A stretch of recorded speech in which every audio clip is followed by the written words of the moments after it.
Bismillahirrahmanirrahim. Assalamualaikum warahmatullahi wabarakatuh. Alhamdulillah, Allahumma sholli ala sayyidina Muhammad wa ala ali sayyidina Muhammad. Ikhwan dan akhwat sekalian, kita akan melanjutkan topik kita, yaitu usul isrin yang keempat.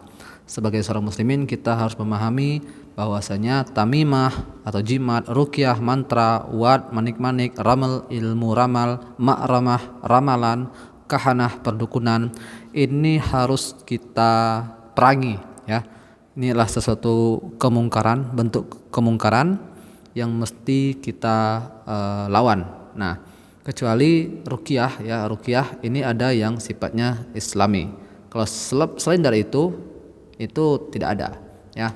Nah, ini perlu disampaikan bahwasanya kadang kita, ya, sebagai orang-orang apalagi yang kita di dusun-dusun, ya, di pedesaan, ketika mau dagangannya laris, ya, kita memasang jimat, ya, kita memasang manik-manik di rumah atau di tempat kita bekerja, atau kita mantra-mantrai dengan sesuatu yang, ya, itu tidak benar seperti itu. Nah, maka ini adalah kesalahan, perlu kita hindari seperti itu. Misalnya hanya, ya, kita mengatakan, ya, ini kan ayat-ayat untuk biar kita laris seperti itu. Nah, kadang memang kalau ayat-ayat Al-Qur'an, ya, dicampur dengan hal-hal yang tidak Al-Qur'an seperti itu, ya, itu mungkin akan mengubah maknanya seperti itu.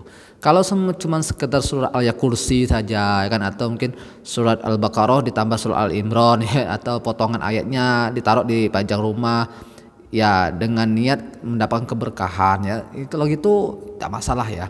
Tapi kadang ada juga tuh jimat dimasukkan ke dompet, lalu itu dijadikan jimat sebagai mungkin biar cewek tertarik pada dirinya agar dia jadi kaya. Nah, ini sulit, ya, untuk kita terima di akal pikiran kita, ya.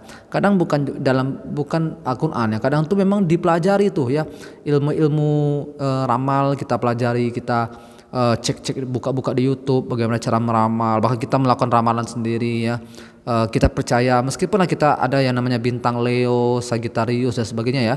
Nah, itu tuh bentuk ramalan-ramalan yang lebih modern, ya, dibungkus dengan hal modern. Nah, itu sebenarnya tidak boleh, ya. Nah, kenapa? Karena yang mengetahui masa depan itu nggak ada manusia, ya. Apalagi dukun nih dianggap punya khadam, ya, punya jin yang bisa melihat masa depan seperti itu, ya. Nah, itu tidak boleh karena sudah jelas, ya, dalilnya kita tidak boleh misalnya dalam sebuah hadis, ya, disebutkan barang siapa mengalungkan tamimah, nescaya Allah tidak akan menjaganya. Misalnya biar anak yang masih bayi biar dia dijaga sama malaikat, kita pakaikan jimat seperti itu, kita pakaikan tali benang yang rupa 3 warna dan sebagainya, ya. Wah, ini tidak benar, ya, seperti itu. Langsung saja kita dupuin aja, kita mintanya sama Allah itu. Nggak perlu ada perantara, nggak usah ada perantara. Meskipun yang tadi, ya, yang misalnya kita memasang ayat Al-Qur'an di dinding rumah kita, ini nggak perlu seperti itu. Langsung saja minta doa, ya Allah, lancarkanlah rezekiku. Kalau kita pengen kita ganteng, ya kan, biar cewek-cewek tuh suka sama kita, ya udah minta aja, doa saja langsung, nggak perlu ada benda-benda tertentu, ya. Nggak perlu kita tuh ketemu sama dukun, ya, minta gimana nih jodoh kami, gimana nih rezeki kami, kira-kira kami rencananya mau menginvestasikan uang kami di apa, ya, di usaha A, kira-kira bagaimana nih, bakal sukses atau tidak. Nggak usah, langsung saja gitu, ya, langsung saja kita ambil ambil peluangnya, resikonya nanti saja, karena pendukun ini bisa dimainkan itu, ya, ini bisa dijadikan bisnis seperti itu, ya kan. Apalagi misalnya era-eranya cincin, mereka, ya, batu cincin, banyak orang yang beli batu cincin dengan alasan dengan pakai batu cincin ini wajah kita tuh jadi tambah bersinar, ya kan. Kemudian rezeki kita tuh jadi lebih besar. Sebenarnya awalnya cincin tuh bagus, ya, cincin, ya, untuk tangan, ya, ini bagus awalnya, tapi gara-gara diniatkan, ya, disampaikan, disebutkan, lalu niat di hati kita memang percaya dengan itu. Nah, ini berbahaya, ya. Nah, maka niat inilah yang membedakan antara sesuatu yang benar dan salah. Ibadah dan yang tidak ibadah seperti itu. Nah, tapi kalau mantra, nah ini mantra ini bagaimana nih kalau ruqyah seperti itu. Nah, ikhwan akhwat sekalian, ruqyah itu memang ada dalilnya ya, ada dalilnya. Dan kalau kita baca sejarah ya, ada seorang sahabat ya, dia pernah tuh melihat ada orang yang kayak gila gitu ya. Pokoknya dia itu diikat dengan rantai lalu dia meronta-ronta. Akhirnya dia diobati dengan cara apa? Dengan membacakan surah Al-Fatihah. Dia dibacakannya surah Al-Fatihah ke orang tersebut, lalu orang tersebut jadi sembuh. Nah, aneh kan? Nah, lalu dia ini namanya Kharijah bin Salt ya. Dia datang kepada Rasulullah SAW. Dia mengatakan, ya Rasulullah, saya seperti ini ketemu sama orang lalu saya bacakan surah Al-Fatihah lalu dia sembuh. Ini bagaimana ya Rasulullah ya? Lalu Rasul bertanya, apakah cuman Al-Fatihah saja? Iya katanya, kata Rasul, kata dia kan. Maka Rasul mengatakan, terimalah pemberian mereka. Demi hidupku sesungguhnya seseorang yang makan dari ruqyah yang batil atau ruqyah yang tadi mantra-mantra yang bukan dari ayat Allah ya. Nah, maka sungguh kamu telah memakan dari ruqyah yang tidak baik seperti itu. Kamu akan memikul dosanya, dan sungguh kamu telah kalau kamu yang barusan tadi ya, itu kamu telah memakan ruqyah dari yang hak, yang benar. Jadi yang disampaikan itulah ayat-ayat Al-Qur'an yang sesuai dengan syariat.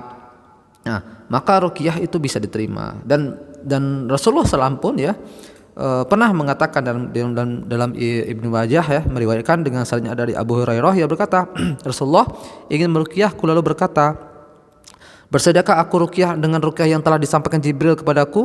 Aku lantas menjawabnya, demi bapak dan ibuku aku bersedia wahai Rasulullah. Lalu beliau pun membaca sebanyak 3 kali. Nah, dengan nama Allah aku meruqyahmu dan Allah akan menyembuhkan kamu dari semua penyakit yang ada padamu, dari kejahatan wanita-wanita tukang sihir yang meniup ke dalam ikatan-ikatan, dan dari kejahatan pendengki ketika dengki. Ya, memang itu kan bukan ayat Al-Qur'an ya kan? Tapi kata-katanya itu Allah seperti itu. Ya. Allah mintanya sama Allah seperti itu. Bukan kepada jin tertentulah namanya. Nah, itu tidak diperbolehkan. Nah, ini perlu disampaikan ya, terutama kepada anak-anak generasi muda.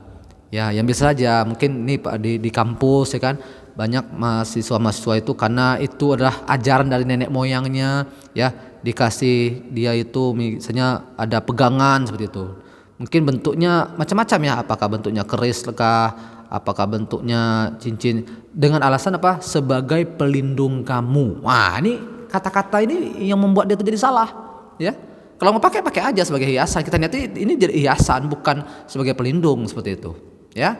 Nah, kadang ada juga nih, ketika saya juga pernah dulu ya, ketika anak sering nangis ya, lalu ada tuh masyarakat bilang, udah tuh suruh dia dicuci wajahnya dengan air bekas cuci mayat. Ya gimana sih? Karena saya paham, ini saya tidak mau menerima itu gitu kan. Ngapain juga itu kan?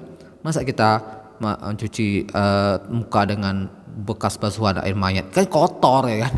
Nah, ini kita realistis seperti itu, nggak bisa kita ya. Lalu bisa juga nih kadang kita pergi ke atas gunung ya, lalu tiba-tiba mengaku kita tuh ketemu sama batu tertentu, lalu batu ini kita bawa pulang dan dia nanti yang menyelamatkan kita ketika ada harimau yang lewat. Itu tuh nggak usah kita jadikan itu sebagai sandaran ya. Kalau kita mau minta bantuan langsung vertikal pada Allah SWT ya, vertikal langsung kepada Allah SWT, atau langsung pada orang-orang yang memang dia kita percayai selama ini dia memang tauhidnya benar, ibadahnya benar ya. Nah, maka oleh karena itu teman-teman semua, ikhwan akhwat sekalian, jangan kita percaya lagi dengan hal-hal yang mungkin nenek moyang kita dahulu menggunakan itu. Tapi jika di situ ada unsur kesyirikan di dalamnya, kita hilangkan.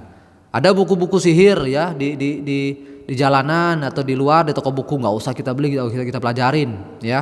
Karena itu sesuatu yang harus kita perangi gitu. Karena memang awalnya sih kita itu nganggap, udah mulai nih, ini mana tahu ya, kita sedang membaca mantra itu, kita sedang membaca hal-hal yang diperintahkan oleh buku tersebut, dan ternyata akhirnya berhasil. Nah disitulah letak titik pintu awal jin itu masuk ke dalam diri kita. Nah lalu dibisikkannya perlahan. Nah gara-gara kamu baca ini nih, kamu tuh jadinya seperti itu. Ya, kecuali kalau doa ya. Misalnya kalau saya sudah menjadikan doa Rabbi shrah li sadri wa yassir li amri wahlul 'uqdatam min lisani yafqahu qawli itu setiap habis sholat, bukan hanya saat saya belajar. Dan sampai hari ini saya berani berbicara di depan umum, saya mengakui bahwasanya mungkin gara-gara doa itu saya bisa berani berbicara. Nah kalau ada dalilnya no problem, ayat Al-Quran. Tapi kita posisikan dia sebagai ya kitab suci. Jangan ini memang ayat Al-Quran tapi kita taruh di dompet. Niatnya apa? Tujuannya biar ini dompetnya bisa penuh terus. Nah niatnya jadi salah ya kan. Kalau minta langsung, nggak usah pakai ditaruh-taruh seperti itulah ya kan. Atau biar hafalan Quran kita lancar, lalu Al-Qurannya kita satu lembar ayat Al-Quran itu kita bakar, lalu abunya kita makan, ngapain coba ya. Ayolah kita harus lebih cerdas ya. Jangan lagi ikut-ikut seperti itu. Di zaman Rasulullah dulu banyak hal-hal yang aneh lagi lainnya ya. Dan Rasulullah begitu tegas dengan hal ini. Karena apa? Bisa saja itulah titik awal untuk kita menyimpang lebih jauh. Baik, itu saja. Terima kasih. Sebarkan kepada teman-teman UPA kamu agar kamu bisa satu sepemahaman. Syukron. Assalamualaikum warahmatullahi wabarakatuh.